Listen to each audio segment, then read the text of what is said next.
It's a great pleasure to introduce our third and well, maybe even fourth if we include the banquet speaker, our last invited speaker, David Silver. So David is from Google DeepMind. He actually leads the team there on reinforcement learning, the team that had this really nice Nature paper on playing Atari games. So we'll probably talk about that. There were definitely many connections that David has with UAI. So he got his PhD with Rich Sutton, who chaired the first session where we had actually two best student papers on reinforcement learning. Well, there were many more connections. I won't say a lot, but I have been told that you even played Ultimate Frisbee with our first invited speaker, David Mackay. So far for the many connections, but I think I've said enough. I don't want to spend any more time on introducing you because I'm really looking forward to your presentation. So take it away, David. Thank you very much. Is this mic? Can I just ask if people can hear me okay at the back? Is the microphone working? Should be better. Should I use this one? Yes, louder.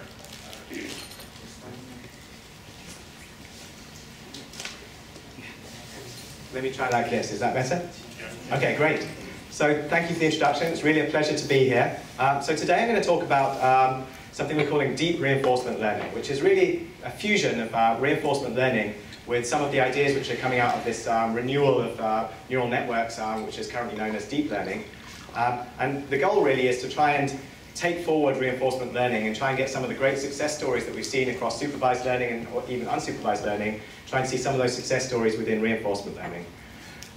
So I'm going to start by just talking about a bunch of different ways that we can combine reinforcement learning with deep learning together. And I'm going to focus on three different approaches, which are going to be value-based approaches, policy-based approaches, and model-based approaches. And I'm going to heavily focus on the first of those three and just lightly touch on the other two in this talk. So I just wanted to start by talking about why reinforcement learning. Why should we care about RL? You guys, many of you probably don't, you think you're working on some, where you maybe work in many different areas of uncertainty, supervised learning, and so forth. So why RL? And I really just wanted to stop and pause here and just say, well, us at DeepMind, what we're working on is we're trying to take steps towards artificial intelligence, the AI from UAI, if you like. And so RL, in some sense, I just want to argue, is a general purpose framework that really is designed expressly for artificial intelligence. In other words, whenever we want to think about agents, those agents need to interact with their environment. They need to really do things. We don't just want to have passive observers of our environment. We want agents that can actually participate, take decisions, really affect their world, make changes to those things. So we call those actions, and each of those actions has some effect on its environment. It changes the agent's future state. It has some impact on what will happen next. And what we really care about is choosing this sequence of actions so as to do as well as possible in the problem. And in the RL framework, we always formulate this by a reward signal, a scalar reward signal that says how well the agent's doing in terms of achieving its goal. And so, in a nutshell, what we're trying to do here is to select a sequence of actions to maximize the future reward that this agent can achieve. And so, what we're trying to do now, the goal, and our goal at DeepMind, is to build a single agent which can solve any of many different, very challenging, interesting human-level tasks using a single framework. And we're going to build on the RL framework in order to achieve this goal, at least take steps towards it. We think of this as the essence of an intelligent agent. And our goal is to take steps as high up this rung of intelligence, where intelligence is measured in terms of building an RL agent that can actually perform well across a wide variety of challenging domains. Okay, so let's just spell out this reinforcement learning problem. So in reinforcement learning, there's two entities. We split apart the agent, that's this brain here at the top. The agent gets to take some actions to affect its environment, this action AT here. And that action has some effect on its world, and in return that world sends back some signal back to the agent, which we could call the state or the observation. And in addition, the environment sends back this special reward signal saying how well the agent is doing at that time step. And the goal is to maximize, to pick the actions that cause these rewards to be as high as possible when summed all the way into the future. So there's two entities which we need to think about in reinforcement learning that we're going to build on in terms of the rest of this talk. Which are policies and value functions. So let me just spend a moment to explain what these are. So a policy, in some sense, describes the behavior of the agent. It's a mapping from states to actions. So here we've just got a deterministic mapping. It could also be stochastic, but something that maps from some state which comes in, and then a decision gets made, like what action should I pick in this state? That's the policy of the agent. And the value function is basically a measure of goodness, a measure of quality that the agent uses. So this Q function here is an example of a value function that says how much reward can the agent expect to get when starting in this state S and taking this action A and then behaving according to its policy thereafter. And so the value function in some sense is telling us how good is it to be in state S and how good is it to take action A from that state S. And this is measured in terms of the expected sum of rewards going all the way into the future with this potential discount factor where we care less and less about things the further away they are from now. So when we talk about reinforcement learning, we're going to start with the kind of classical taxonomy of reinforcement learning, where we start off with two and possibly three main approaches that we're going to consider here. The first of these approaches is known as policy-based reinforcement learning. In some sense, this is the most direct approach you could take to the RL problem. And the idea is to try and find, amongst all possible strategies that we could consider, which one of those is best, which one of those will get the maximum amount of reward for the agent. And so we can search directly in the space of policies to find the one which is best. An alternative is to search in the space of value functions. And so this is known as value-based reinforcement learning. And the idea there is to basically try and identify and estimate the optimal value function.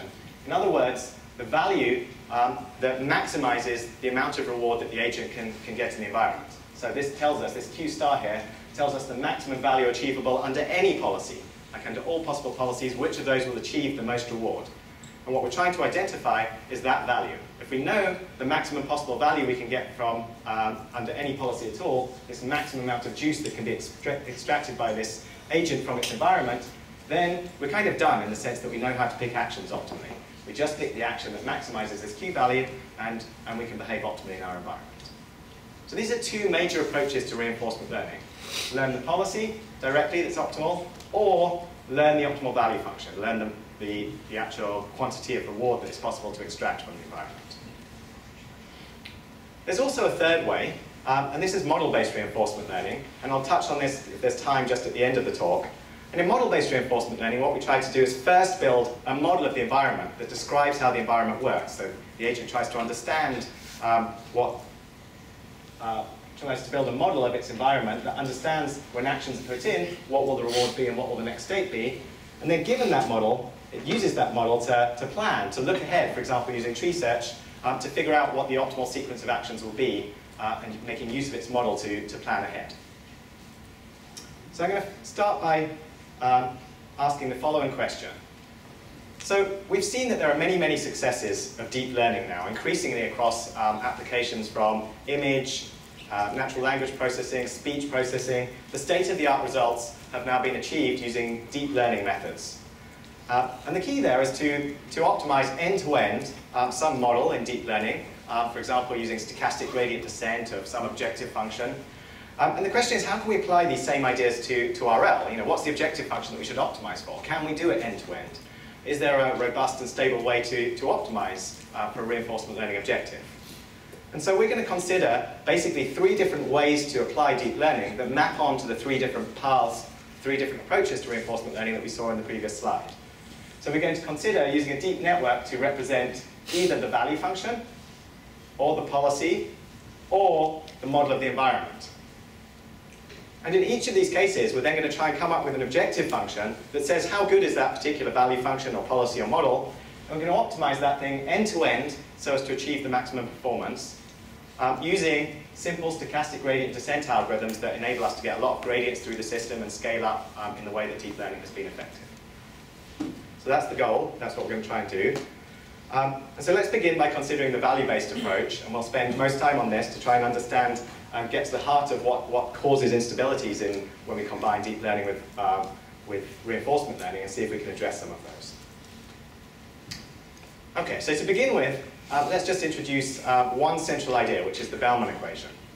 So there's a fundamental property of the value function, which is that it can be unrolled recursively. So the value, the Q value here, this value of how good it is to be in state S and pick action A, can be unrolled into the reward over one step plus the discounted value from the successor state onwards. So we've just taken all of these rewards that we're going to receive all the way from now into the future, and we've unrolled it into the reward now plus the discounted value from the next step onwards. It's just the law of iterated expectations. Now we can do the same thing with the optimal value function, with Q star. So the optimal value function can also be unrolled recursively, and this is known as the Bellman optimality equation. And the key idea there is to think of something like a search tree. And imagine that you know the optimal path through this search tree. Well, the optimal path through this search tree can be broken down into basically the reward you get from your first transition plus the optimal path from your child node onwards, from the successor state onwards, and then maximizing over all of the children which you might pick. And in the RL setting, that gives us this Bellman equation where we basically say that the Q value for this state S and this action A, the optimal Q value can be decomposed into the immediate reward plus the discounted max over the Q values at the next state. This is the Bellman equation, fundamental idea of reinforcement learning. And one of the central ideas of reinforcement learning is to try and solve this Bellman equation, to try and figure out what the optimal value function is, to try and find the Q star that solves for this Bellman equation. So if we can solve this Bellman equation, we will have Q star, we will have the maximum amount of reward that the agent can receive in its environment, and then we can just pick actions according to that Q star, and we will behave optimally in that environment. So the goal is to basically take this Bellman equation and solve it somehow. And one of the central ideas for solving the Bellman equation is known as value iteration, which basically takes this Bellman equation, this identity here, and turns it into an iterative update.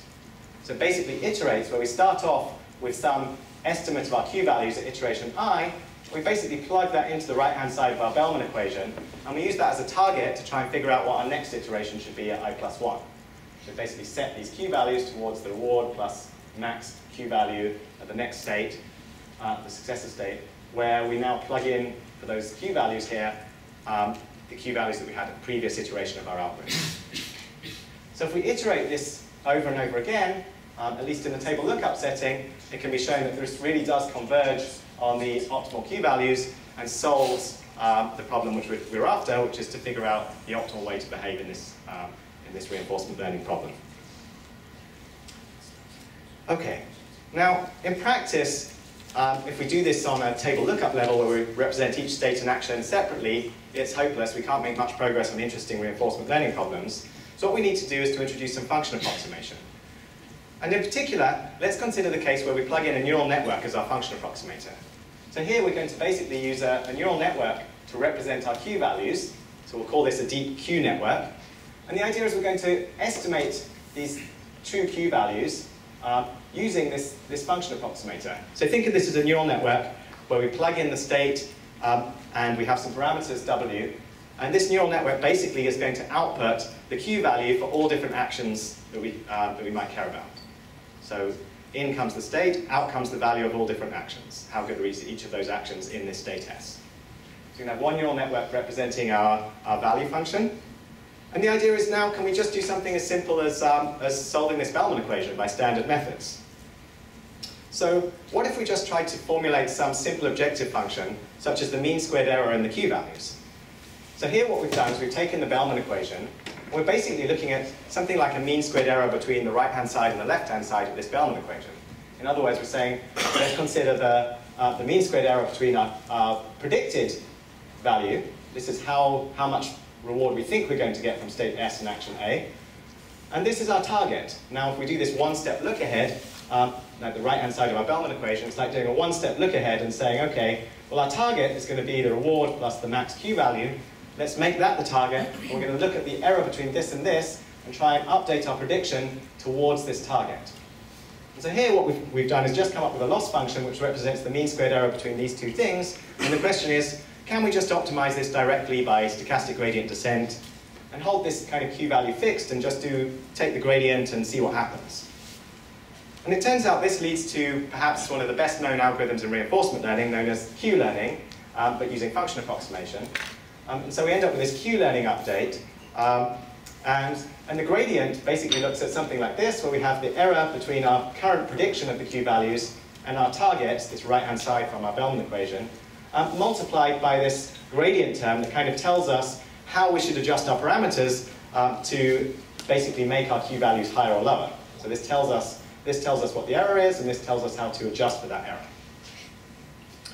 And then we can simply update our parameters in proportion to these errors, optimize for this objective, go over and over our experience. As this agent moves through the environment, every single step it will generate one of these Q values. It will generate an error of this form. We update the parameters, and we hope that it will do something interesting and solve interesting problems.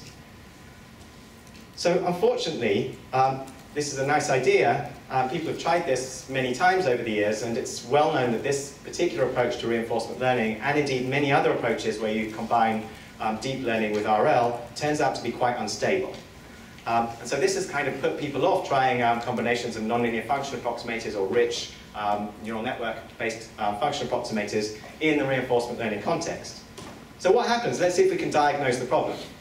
So what happens is that Q-learning tends to oscillate wildly and sometimes diverge altogether when we use neural networks. And the question is, why? And I've got two possible answers here.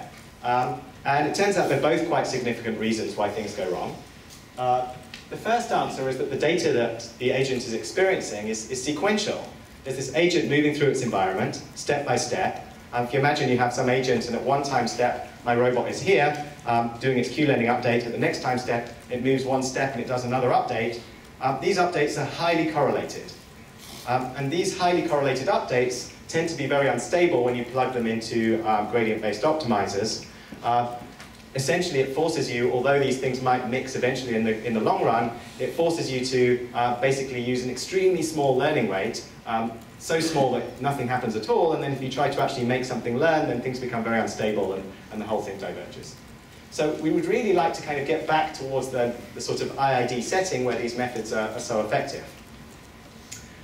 And the second problem is actually about the policy itself. So just think, we're basically going to pick actions. When we do reinforcement learning, we estimate our Q values, and then we pick actions that basically have the highest Q. So we pick actions that give us the highest Q value. But if our Q values change just slightly, that can change the max. When the max changes, that can dramatically swing the policy from, for example, always going right to always going left. And that means that your distribution of data that your machine learning algorithm is actually experiencing swings from one extreme, where you always see this part of the space, to a completely different extreme, where maybe you always see this part of the space over here. So you get swings in the distribution of data, and then when you're trying to learn online from this changing distribution of data, things become very unstable and you get oscillations. So the algorithm that we introduced a couple of years ago now is known as deep Q networks. And the idea of DQN is to provide a stable solution to value-based reinforcement learning that addresses these instabilities that we saw on the previous slide. And we're going to use two simple mechanisms to address these instabilities. The first of these is a method introduced by Longji Lin in the early 90s, known as experience replay. And the idea of experience replay, we'll see more details in a minute, but roughly it's just to remember everything that you've done so far and to sample randomly from that memory of experience. And this breaks the correlations that we have in the data. It breaks the sequence up and brings us back to something much more like an IID setting. And the second effect is that we actually learn from all past policies when we do this. We remember everything we've done. So I remember now the part of the world, the part of my experience when I went over to this part of the state space, and I remember the part of my experience where I went over to this part of the state space. So now I've got a mixture in my data of drawn from all of my different policies, and this also dampens some of the instabilities that we have when the policy swings from one case to another. And then the second technique we're going to introduce to help stability is known as freezing the target Q network. So this is similar to an idea known as fitted Q iteration, and we use this in a much more online setting. And the idea here is to basically break the correlations between the Q network and the target, the left and the right-hand side of the Bellman equation, by freezing the target which we're learning so that we do something much more like supervised learning. So I'm just going to spell this out a little bit more in depth so we understand what's going on, or we see some examples in the game of Atari. So first of all, experience replay.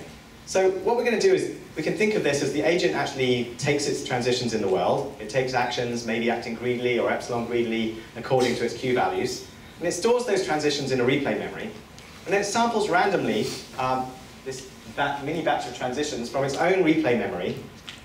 And then what it does is it optimizes a loss on those mini batch of randomly sampled transitions instead of on the actual live data as it's coming into the agent. And so basically all we've done here is we've got exactly the same objective function we had before, but we've just changed the expectation from the data distribution itself to our experience replay memory. We're sampling from our own replay memory here. The second idea is to fix the target queue network. And so what we do now is we actually maintain two separate parameters, two separate neural networks for the value function. We have the value function we're learning, which is exactly as before with parameters w. That's this q, s, a, w with parameters w. But we also keep an old set of parameters around, this w minus. This is the old parameters from many iterations ago, say 10,000 iterations ago. And we keep hold of that guy, and what we do is we use that to generate our target. So the target is held fixed for many iterations, and so during the period that this is held fixed, we're essentially doing supervised learning, where we're updating our q values towards a fixed target for some period of time, and then we just swap the old parameters with the new, and we update our target towards the latest, freshest values we have. And this significantly reduces the oscillations in the algorithm. Okay, so let's have some fun and try applying this to some interesting domains. So we tried this in the Atari emulator. So the Atari emulator, the idea is we're going to take the famous Atari 2600 console, that's this thing here, and we have an emulator for this console. And what we're going to do is we're just going to do completely end-to-end reinforcement learning on this thing. In other words, we don't tell the agent anything about the emulator or the contents of this game that it's playing. It doesn't know the rules of the game when it starts. It knows nothing about how the pixels are generated. And all it observes are the pixels, the video stream of RGB data coming in from the emulator. And it gets a reward signal, which is basically the score of the game. It gets told the score. And what it gets to do is it gets to pick one of 18 actions on the joystick, a combination of 9 directions on whether or not to fire. And that gets put back into the emulator, and it just by essentially trial and error reinforcement learning has to figure out the right way to solve this problem. And for each different game, we kind of give birth to a new agent that has to learn from scratch in that domain separately. And the question is, can we come up with a single agent without changing anything, which when it's given birth again into one of these new games here can actually perform well and hopefully up to something like human level. And so what we do is we do end-to-end learning using this DQN algorithm that we were just looking at. And what we take is we don't just take one frame of pixels as the input to our Q network, we actually take a stack of the last 4 frames. And that's because actually Atari is partially observable. You have artifacts like bullets flashing on and off, things disappear and then come back again. And 4 frames isn't perfect, but it's close enough that it captures many of these effects. We pass it through a convolutional neural network with a couple of million parameters. The convolutional neural network we can think of as something which has weight sharing over different translations of each patch of the screen. And it does this again and again at each hidden layer. It creates a new kind of image, some abstraction, representing some abstraction of the image, and then another higher level abstraction, a higher level abstraction again, getting increasingly sophisticated abstractions of all the things which are going on in each region of the screen, until at the end of it we have a fully connected layer, in fact 2 fully connected layers, that brings us back to something that outputs our Q values for all of the different joystick decisions that we make. So when we plug this into 50 different games on the Atari, we find something quite interesting, which is we measured this, we have an in-house tester, this guy whose job it is just to sit down and play all these games. He's like an expert gamer, and he sat down, he played all of them for a few hours, and so his score on this represents 100%. And then we saw how well our algorithm did after training on a GPU each game for 2 weeks, and we see that we were significantly outperforming the human for many of the games. And then there are a few of the games where we do much, much worse than the human. But on the whole, we're doing really quite well relative to our human tester, who of course is just one guy. But let's have a look, see what this looks like in practice.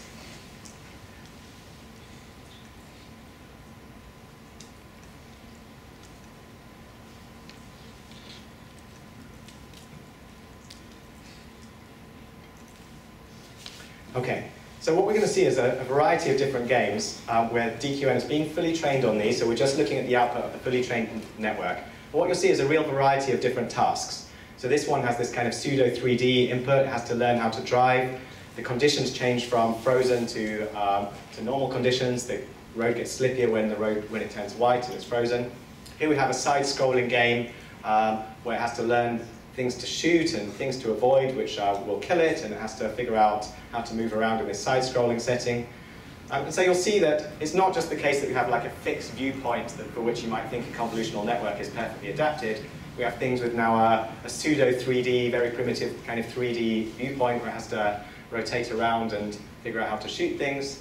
Now we have possibly the most ridiculous game ever invented, where you have to literally move a chicken across a road without it getting squashed. And there we go, they figured out how to do it. Now we have a kind of Space Invaders game. This one's known as Demon Attack. Has to learn how to avoid these kind of swathes of bullets which are shot down by all these different creatures. The classic game of Pong. We're controlling the green bat on the right-hand side here. And sort of has to figure out how to ping it off at just the right angle so as to get past the opponent there. And it manages to learn how to do it every single time. We've got Beam Rider here, which again has a slight kind of pseudo 3D element to it, but it's another kind of Space Invaders game. But you'll see that as the Space Invaders descend, there's a slight perspective where they change their shape and size as they move down the screen. Sequest, this is a game that shows that we're not just learning immediate reactive policies, that this game we have this oxygen bar down the bottom, and at a certain point you have to learn to give up on immediate reward and actually go to the top of the screen and refill with oxygen. We also learn with the more sophisticated version to pick up all 5 divers before going up to the top, which gets a lot more score. Here we have Qbert. You have to jump around this thing and turn all of these squares to the appropriate color. You can take this teleporter all the way to the top. Avoid this coily snake thing.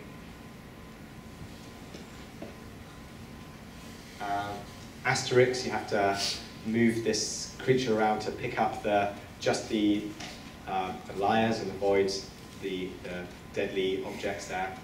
And now the classic Space Invaders. What I like about this one is it learns a very human-like strategy here, where in Space Invaders, every single time the aliens move across the screen once, they descend by 1 row. And so what the agent learns to do is to take out the aliens column by column so as to give it more time. Now it takes the aliens longer to traverse the entire screen, and it gets longer to actually kill them before they descend and get closer to the agent. So it learns this strategy. And finally we have boxing, which it learns to punch the opponent to a pulp, which is whatever you make of that. Luckily this is just a low resolution game, so there we go. Okay, so let's continue with the slides.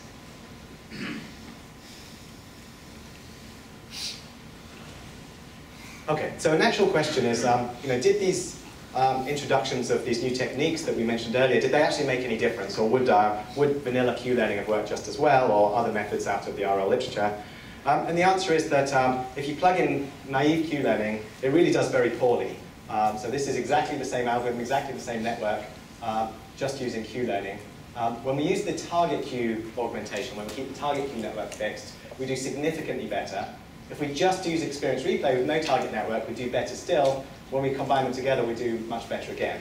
And so this is kind of the difference between it working and not working in most of these games. So it's, it really does matter there. And I should say, by the way, I should have mentioned that in every single case, we didn't change the neural network architecture or the hyperparameters between runs. It's exactly the same agent, exactly the same network, exactly the same hyperparameters.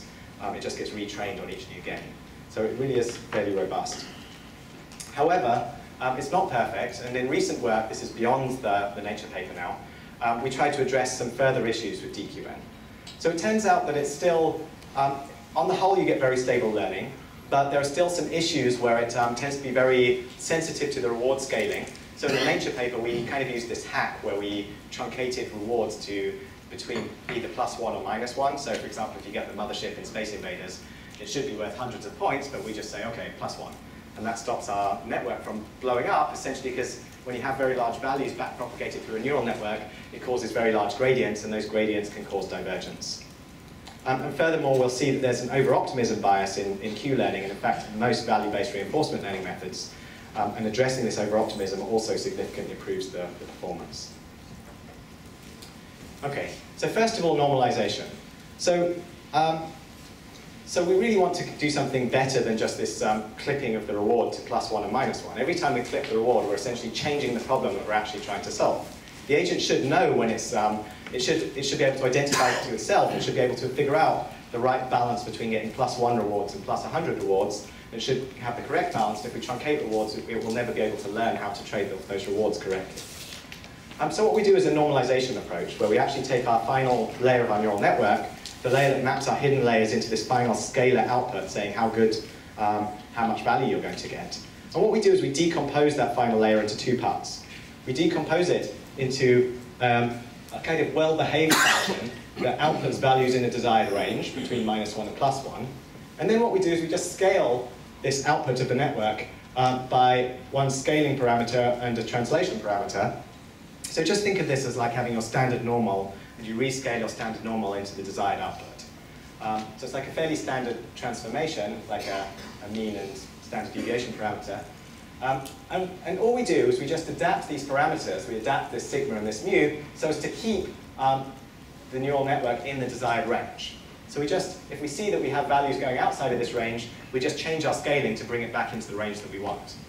And the nice thing is, because our final layer is completely linear, that we know exactly how to, we can basically just update our weights, so we recompute our weights so that this, basically we come up with some new weights that have exactly the same effect as the old weights, but using our new scaling parameters.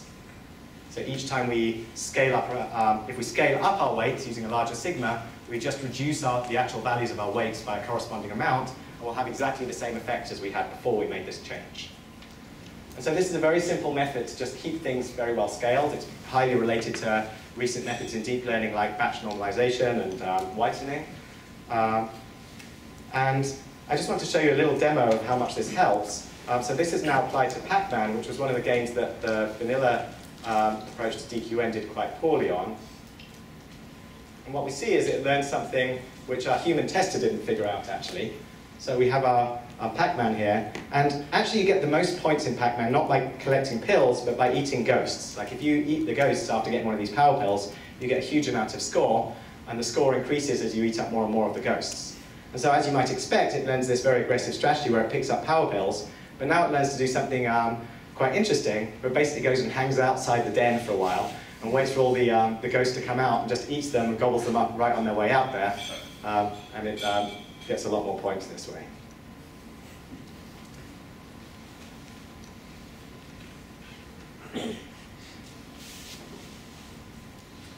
Okay, so one final idea for stabilizing the learning is that it turns out that whenever you use any value-based reinforcement learning method that has a max involved in it, and Q-learning is just one example, and DQN has the same issue, it turns out that there's a kind of over-optimism that's inherent to this approach to reinforcement learning. And so just to understand this over-optimism, we're going to think about the target which we're using here. We have our target Q values here, which we're learning from. So this is our Q values with our old fixed weights that we're learning from. So this is like the right-hand side of our Bellman equation. This is the target, or one-step look-ahead that we're using to update our Q values, our current Q values towards. And you'll see here that we're doing something here which is a little bit funny, which is we're taking a max here over actions. We're taking a max over a quantity which you can think of as being, there's kind of noise inherent to this estimation.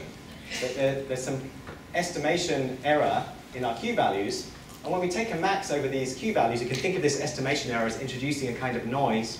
And so when we take the max, we're essentially choosing we're basically chasing the noise. We chase the Q values which are the highest. Whenever we're going to have a whole variety of different Q values coming through our system at different times, we'll always be picking out the highest of those Q values whenever we pick this max. And so this is a fundamental problem whenever you have these, basically whenever you combine together the max, whenever you're evaluating the policy that you're trying to follow using the same network, using the same function approximator.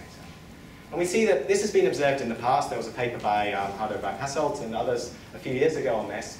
But it was never known if this really has any practical implications. But what we see here is if we take this sample of 4 different Atari games, what we've done here is we've basically, we've trained our DQN So a DQN is this red line here. And this is basically, we're asking the agent to evaluate its own performance. So we're asking it how well it thinks it's doing at each moment in time during training, at each epoch of training. So we're basically just looking at, we're summing over its Q values across a bunch of just different sample states to see how well it thinks it's doing. How much value does it think it's going to be receiving? How much score does it think it will get? And then what we do is at the end of learning, so for this final part of learning here, we freeze it. And we say, okay, let's just freeze it. We freeze the agent and now run it to see how much score it really gets. And the answer is this red line down here. So this is how much score it really got, and this is how much score it thought it was going to get. And the same thing reproduces here, and here, and here. It's consistently overestimating how much score it will get. And the problem is this max there. So what we've done is we've introduced something called double DQN. The idea of double DQN is to use two separate Q networks to separate the way in which we select actions, the way in which we do the max, now gets separated from the way that we're evaluating the performance of our agent. We don't want the same bias in the way that we pick actions as we use when we're evaluating how good those actions are. These things need to be split apart. And that removes or reduces the bias. And so what we do is we actually use one of our Q networks. We already have two Q networks in DQN. We've got the one which we're learning about, and we've got the one that we held frozen. So let's make use of that. And so we use the one which we're currently learning about to pick actions, and we use the one which we held frozen to evaluate those actions. So here this A star is the one that we think is best according to our current Q network. We just plug that in.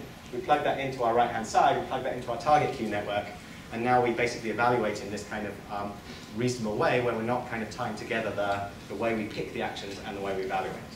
And this dramatically reduces bias. So now this is the same plot, but this blue line here is using DQN, and we see that it significantly reduces the bias.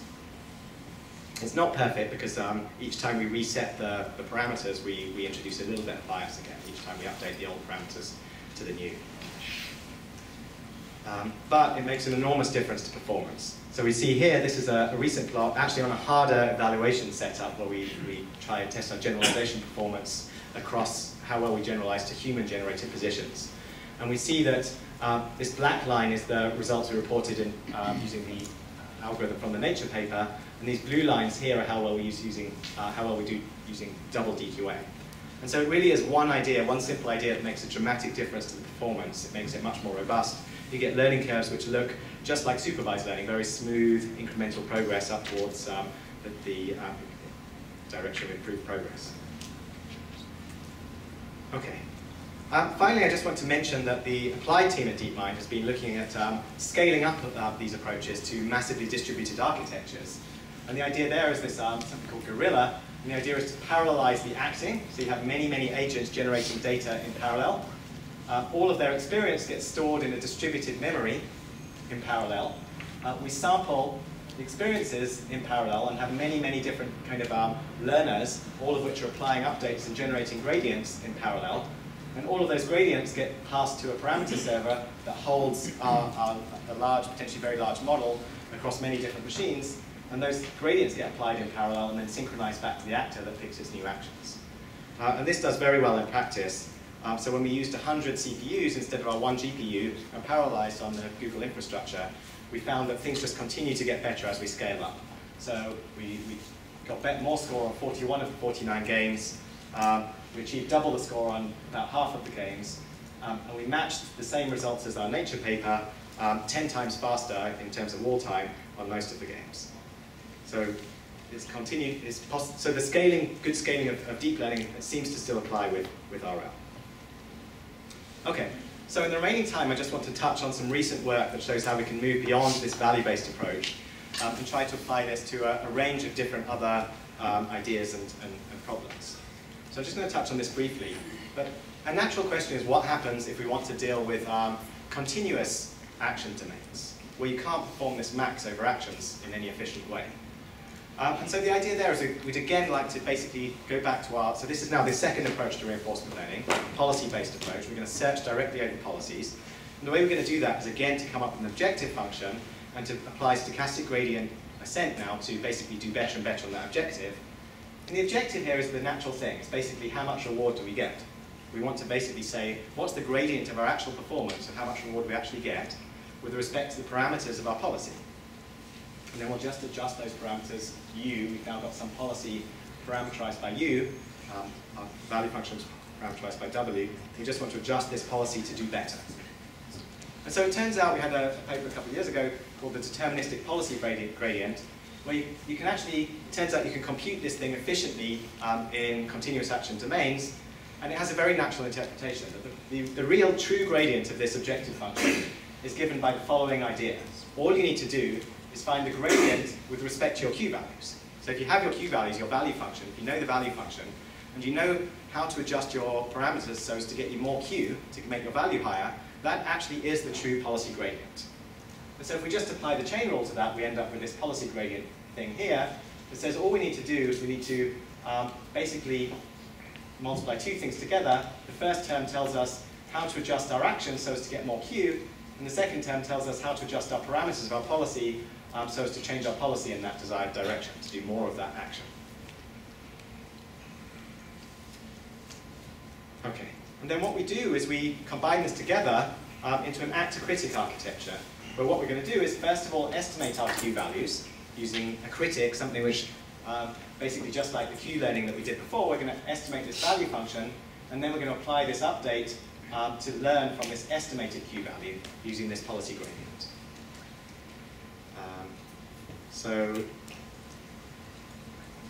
So just briefly, the way to think about this is that we're basically chaining together two networks. We've got our actor, which is a policy with parameters U, which takes us from a state and outputs an action. This is just a deterministic function.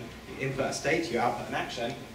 And what we're going to do is basically combine this with a critic, this thing that we had like before, the Q values, which takes in a state and an action and outputs a Q. We're just going to sequence these together. So we're now going to have the actor followed by the critic here. So we're going to go from this thing that starts with a state, we ask our actor to output an action, and then we evaluate that action to give us a Q value, to give us a value function.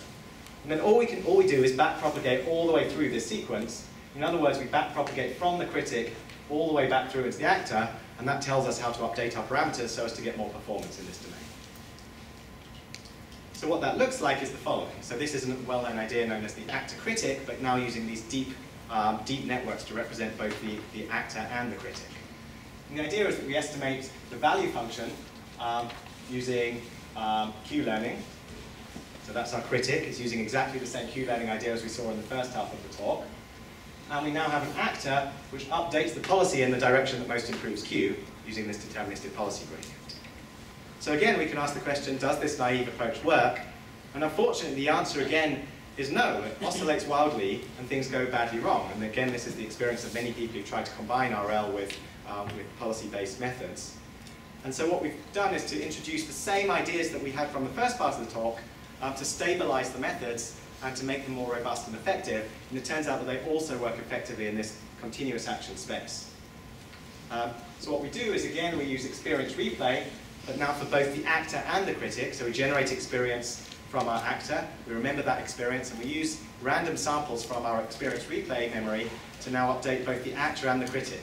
And this basically completely reduces the oscillation and gives much more robust behavior. And in addition, we freeze the target network, just as in DQN. We now hold some old parameters fixed, but now we do it for both the actor and the critic. We hold our old parameters fixed for our actor here, and we also hold our old parameters fixed for our critic. So it's exactly the same update we had before, but with two changes. We sample from our own experience replay memory instead of the online distribution, and we also use these old fixed target networks to update our Q values. And this makes, again, a dramatic difference to the performance and leads to very stable controllers in practice. So what we did was we applied this to a suite of continuous learning simulated physics domains, which were simulated using the Mujoko physics emulator. And what we did was exactly the same thing as in DQN, where we started from raw pixels. And we asked the question, can we learn end-to-end from just something that just watches a video of what's going on with this physical system? So imagine there's just some fixed viewpoint camera watching the physical system, and it has to learn how to control a robot arm or something like this to achieve the desired goal and minimize the cost of this in this problem. And we do this using a critic network and an actor network. And so performance, just briefly, looks something like this.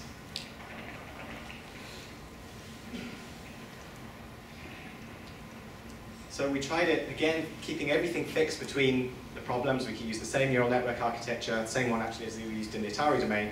And now we're applying it to a bunch of different domains here. First of all, using low-dimensional feature representation. And then in a minute, we'll see the same ones using pixel inputs. Here it needs to balance this high-dimensional control problem to keep this thing staying upright. Here it has to control this gripper and move this block to its moving target here. Here it has to learn to make this cheetah run across with as much horizontal velocity as possible. And so it's building its own features here. This is starting from the raw description of the system. It builds, using this neural network, something which is able to solve this problem effectively. Here it has to learn to grip something, move it over.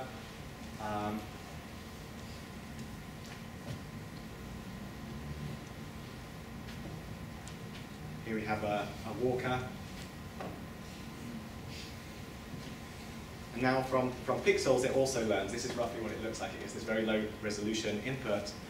It starts with some simple problems, but it's able to learn to balance and solve relatively sophisticated problems in the end. We'll see some more and more complex examples shortly. It learns to control 7th degree of freedom, 3-dimensional reaching objects. This is a balancing task where it gets dropped down and has to learn to balance. Here it has to control this 3D reacher to reach this object. Here's another gripper task. Here's a racing game. Okay, so just in the last couple of minutes, I just wanted to touch on the final approach, the third way to deep reinforcement learning. And the question is, what happens if we learn a model and then try to plan from that model? So the idea here in a nutshell is to learn a transition model, in other words, to learn how the Atari emulator actually behaves, and then roll that emulator forward to do something, for example, like tree search, and actually plan by using our emulator and imagining what would happen in our emulator so as to figure out exactly the right sequence of actions that will get us the best performance. And so what's interesting there is we've been very effective using deep learning at learning beautiful looking transition models. But when we actually plug those into plan, we've been less effective. So if I just show you a quick demo of what this looks like.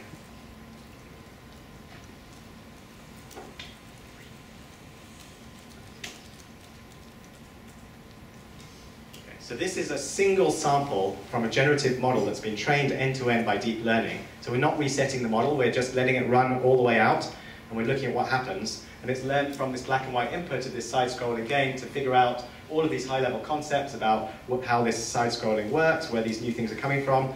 None of that knowledge is input, it's just end-to-end single convolutional network figuring out how this model works. And it produces these beautiful-looking sequences, but when you plan with it, it simply doesn't work as well as the direct policy-based and value-based approaches. And so just to conclude, I'd just like to think about why, ask the question, why doesn't it work quite as well? And perhaps it's because we just haven't found the right methods yet, but perhaps there's something more fundamental going on. And so I think what I'd really like to focus on is just these two issues. First of all, that there's an issue of compounding errors. That if you learn a one-step model, these one-step models, when you sequence them together, the smallest errors will compound together into very large errors. So even though it appears like there's some kind of consistency over these long horizons, at some high level, the actual state is somehow diverging further and further from the reality of what would happen, such that when you plan with it, the score, for example, in Atari might be completely wrong at the end of 10,000 steps of some sampled iteration. So we haven't had a lot of success there so far. Furthermore, it turns out that when you actually build a deep enough network, it turns out that those neural networks are able to do surprisingly well at problems that you might have thought required planning. And so I just want to leave you this thought that a neural network can somehow plan implicitly, that the layers of computation in the neural network, imagine you have a 12-layer neural network, it can basically do 12 steps of computation, and those 12 steps of computation have the ability to do 12 steps of look ahead. And it can just learn for itself end-to-end what those 12 steps of computation should be so as to get the most effective results. And so it's actually surprisingly hard to outperform this by explicitly learning a model and then applying one of our familiar planners to this learned model. The neural net can end-to-end kind of somehow get these benefits for itself. And so one example of this would be the game of Go. And if you'd asked me, so in my previous life I used to work on the game of Go, and it turns out that the big breakthrough there was using search-based methods, look-ahead search, Monte Carlo tree search specifically. And so there was this first strong program, Mogo, and it would simulate forward like 100,000 different games from the current position, build a huge search tree, and use that that search tree to basically figure out the right move to play. But it turns out that if you build a deep enough neural network, like a 12-layer convolutional neural network, and you don't do any search at all, you just do one forward pass of this neural network, it actually gets the same performance as Mogo with 100,000 simulations. So a neural network by itself can effectively play the game of Go, which is a game with very sophisticated tactics, sharp value functions, lots of tactical richness to it. And many people might have argued in the past that this requires a planner. You have to build a planner to solve this problem. And yet the network by itself, just end-to-end, can learn to solve the problem, and somehow it's kind of faking the planning. It's learning how to do steps of computation that get the same results as a planner, and it can solve these very, very nice tactical situations, in addition to actually doing extremely well on a supervised prediction task. Okay, so in conclusion, RL, we want to argue at DeepMind that RL is one way to think about the AI problem. It provides a general purpose framework for thinking about AI when you've got agents that take actions to affect their environments. And these RL problems, we've got some steps towards some general purpose algorithms which can actually be applied to a wide variety of interesting problems end-to-end using deep learning. And so a single agent can solve many challenging tasks. And the question is, how far can we push this now? How far can this go? And so this is the goal we're following with, right now at DeepMind, which is trying to combine RL and deep learning to see if this can bring us towards AI. Of course, there's many other ideas, but this is at least one path. So thank you very much.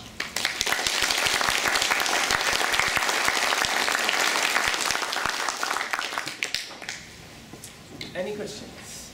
Yeah, sure. Yeah, so, I mean, it's a very nice talk. And it reminds me, I just came from ICML. I don't know how many people here were at ICML, but at the banquet at ICML, we had a magician that came to our table and was taking rings and putting them in and out. And I have a similar feeling about this. So you are a magician, you are great in playing those games. When I see a magician, I don't ask myself, how far can you push it? I ask myself, why does it work? Because I know that the principles of physics don't allow the rings to go through. The principles of statistics, machine learning have no free lunch. You cannot do anything without prior knowledge. So my question is, why does it work? What is common to all those tasks that you train on that makes things work? Maybe it's a small state space, maybe it's a continuous or smooth function from actions to states, and so on. But I think that the real question is to understand why things work and then maybe be able to generalize it, rather than try to push with more and more engineering power and get yet another game. Okay, so it's a great question. I think, first of all, of course, yes, agreed, no free lunch, and there is structure to the domains which we look at. So when we take a suite of Atari games, there is a lot of commonality between those Atari games that we exploit, and there is implicitly a form of prior knowledge in the neural networks that we use. So even a standard deep neural network has a very strong prior, which is that the world is organized hierarchically, that you can kind of build features out of features out of features, and that this will give you a good abstraction of that domain. This is a very strong prior, which is used across deep learning. Furthermore, we are building on a further piece of prior knowledge, which makes use of the structure of images, where we use a convolutional neural network, which has this invariance, translational invariance that we exploit across the images. So those are two big pieces of prior knowledge that get exploited. So of course there's no free lunch, and we're able to make progress on these domains because they share that structure. At the same time, I would say I think there's room for both approaches. So I agree with you, I think it's important to understand, and I think that is a fundamental question. At the same time, really, we are starting from very simple principles here. We're saying, let's just pick an objective. This is the idea of deep learning. You pick an objective function, you pick a very rich class of function approximator, and you optimize. And you have a regularizer. And you optimize this thing, and at the end of it, we know that there's, okay, it may it may be a non-convex optimization problem with a nonlinear function approximator, but a lot of the recent theory is coming out that suggests that even in that case, you will still converge to a good result, despite the presence of many minima. So there's a lot of theory supporting that. And in our case, what we're trying to do is now combine that with reinforcement learning and ask the question, is there a principled way to come up with an objective function such that end-to-end you take that same combination of formulating a clear optimization principle, regularize, optimize, and come up with a member of your class that performs well. And I think, just to give the counter to your point, I would say we should also be aware in machine learning of the dangers of not pushing things empirically, because then you never validate your methods and understand how far they really can be pushed to understand which really are the best methods. And I think the key to the success of deep learning is its scalability. Like, it scales well in terms of data, in terms of memory, how big the network is, and in terms of computation. And it's only now when we start to see larger and larger architectures coming out that we start to see these trade-offs favoring one particular architecture, which in this case happens to be deep learning, more than certain other choices. And I think you have to keep pushing to understand how those trade-offs change over time at different levels of the scale spectrum. So I think that's an empirical viewpoint, but totally agree with, we should also strive to understand. Other questions? So, over your talk, you increasingly changed your model to become more and more like an actor-critic. Even the changes you made to Q-learning were towards an actor-critic, where you held something fixed and then you'd use the actor-critic. The actor-critic model is known to be a little more robust, let's say, to model mismatch in terms of Markovianness. Right? So, does this make sense? So if your model is not quite Markovian, an actor-critic will tend to work a little bit better. So I think it depends on the type of, so I think certain policy-based methods are more robust to non-Markovianness. For example, if you use reinforce. However, I think, yeah, sure. However, when you bootstrap from a value function, you're making the same Markovian assumption when you bootstrap from your value function of the next step. So if you use the actor-critic formulation where you update your policy towards your value function is learned from a Markovian assumption. Yeah. I didn't say it's immune. I said it's more robust. Yeah. I'm wondering if you think that was important, or that's just tangential. I couldn't say categorically, but my guess is that it's not central. That's just a guess. I think it's an interesting point. Yeah, Ron, and then you. Could you say a little more about the amount of computation that was done per game? Yeah, so we have one GPU per game, and that GPU we basically train for 2 weeks per game in the nature results. It's less time now, actually. We can do it in significantly less time with some of these newer methods. And that equates to about 50 million gradients that we pass through the system. Each gradient is like a mini batch of sample from our experience. In terms of actual real time, like how much does that compare to a human who's actually playing the game? How much experience does it see, if this is a relevant thing? It's not crazy. We see something like, I think it works out something like 50 hours of experience that get generated per game, and it's learning from that. So to give you some sense of the numbers. Can you say a few things about exploration? Yeah. So we have an extremely naive approach to exploration that we used in this work, which is basically, I think we use epsilon greedy exploration, and we compensate for the inadequacies of epsilon greedy exploration by doing a lot of steps. We have a simulator, so we generate a lot of experience using that simulator, and eventually we find the interesting parts of the domain in many cases. It's absolutely clear that there are certain games where we are failing because of exploration. For example, the game of Montezuma's Revenge, these games right down the end here, there are games where we literally just never get to the interesting part of the space because there's a needle in a haystack problem. And so if you have 100 different rooms, you have to navigate around, and each room has a sequence of monsters and keys and locks that you have to open. And with naive exploration, you don't even come out of the first room. So I think that's a huge area for future work, and we'd like to see better methods coming out there. Final question?